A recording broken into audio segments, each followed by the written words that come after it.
ए जी सुतल मैया के जगाई कैसे बिना कैले दर्शनवा घरवा जाई कैसे बिना कैले दर्शनवा घरवा जाई कैसे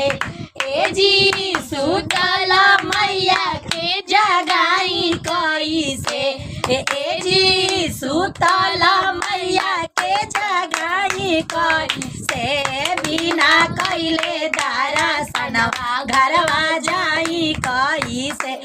बिना कैले दर्शनवा घरवा जाई कैसे टीका वाले ऐनी माई के नथिया ले ऐनी टीका वाले ऐनी माई के नथिया ले